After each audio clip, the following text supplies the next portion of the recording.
नमस्कार दोस्तों, आज के हमारे इस वीडियो में हम आपके लिए पाप मोचनी एकादशी की व्रत कथा लेकर आए हैं। युधिष्ठिर महाराज ने भगवान श्री कृष्ण से पूछा, हे केशव, कृपा कर आप मुझे चैत्र मास के कृष्ण पक्ष में आने वाली पाप मोचनी एकादशी के विषय में बताएं। यह सुन मधुसूदन श्री कृष्ण बोले, हे राजन, पाप मोचनी एकादशी के इस व्रत को करने से मनुष्य के समस्त पापों का नाश हो जाता है और व्यक्ति अष्ट सिद्धियों को प्राप्त करता है।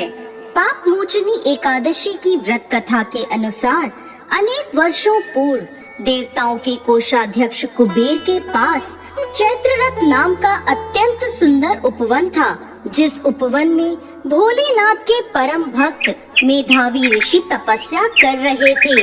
अनेक अप्सराओं ने उनकी तपस्या भंग करने का प्रयास किया, परंतु वह निष्फल रही। इसीलिए मंजुघोषा नाम की एक अप्सरा ने ऋषि की तपस्या भंग करने का निश्चय किया।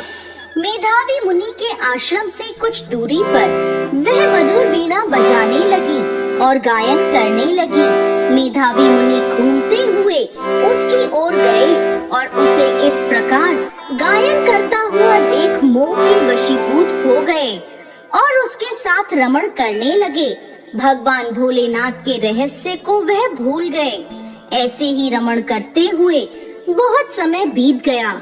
एक दिन अप्सरा मंजुघोषा देवलोक वापस जाने लगी। जाते समय उसने मुनि से कहा, हे ब्राह्मण, अब आप मुझे मेरे देश जाने की आज्ञा दीजिए। तब मेधावी मुनि बोले, हे देवी, जब तक सवेरे की संध्या न हो जाए तब तक आप यहीं ठहरो। तब मंजुघोषा बोली, हे मुनिवर, अब तक न जाने कितनी संध्याएं चली गईं। मुझ पर कृपा कर आप बीते हुए समय का विचार कीजिए। तब मंजुघोषा की बात सुन मेधावी ऋषि ने बीते हुए समय का हिसाब लगाया। तब उन्हें पता चला कि उन्हें इस अप्सरा के साथ 57 वर्ष बीत गए हैं। मंजुघोषा को अपनी तपस्या का विनाश करने वाली जानकर मेधावी मुनि उस पर क्रोधित हो गए और उन्होंने उसे श्राप देते हुए कहा, पापिनी, तुमने मेरी कठोर तपस्या को नष्ट किया है। मैं तुम्हें श्राप देता हूँ कि तुम पिशाच योनि में चली जाओगी। मुनि के श्राप को सुनकर मंजुघोषा विनम्रता से बोली, हे मुनिवर, मैंने आपके साथ अनेकों वर्ष व्यतीत किए हैं, मुझ पर कृपा कीजिए। तब मेधावी मुनि बोले, क्या करूं? तुमने मेरी बहुत बड़ी तपस्या नष्ट की है। चैत्र कृष्ण पक्ष में जो शुभ एकादशी आती है उसका नाम पाप मोचनी एकादशी है। वह सभी पापों का नाश करने वाली है।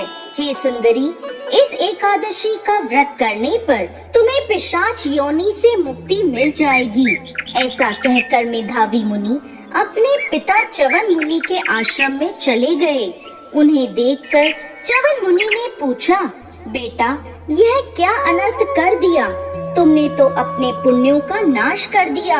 तब मेधावी मुनि बोले, पिताजी, मैंने पाप किया है। कृपा कर कोई ऐसा प्रायश्चित बताएं जिससे मेरे पापों का नाश हो जाए। तब च्यवन मुनि ने कहा, चैत्र कृष्ण पक्ष की पाप मोचनी एकादशी का व्रत करने पर तुम्हारे पापों का नाश हो जाएगा। यह सुन मेधावी मुनि ने विधि पूर्वक पाप मोचनी एकादशी का अनुष्ठान किया, जिसके प्रभाव से उनका पाप नष्ट हो गया और वह तपस्या से परिपूर्ण हुए।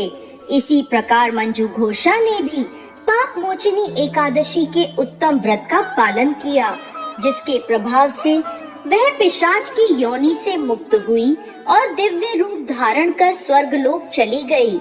हे राजन, जो मनुष्य पाप मोचनी एकादशी का व्रत करते हैं उनके सभी पाप नष्ट हो जाते हैं और पाप मोचनी एकादशी को पढ़ने और सुनने से सहस्त्र गोदान का फल प्राप्त होता है।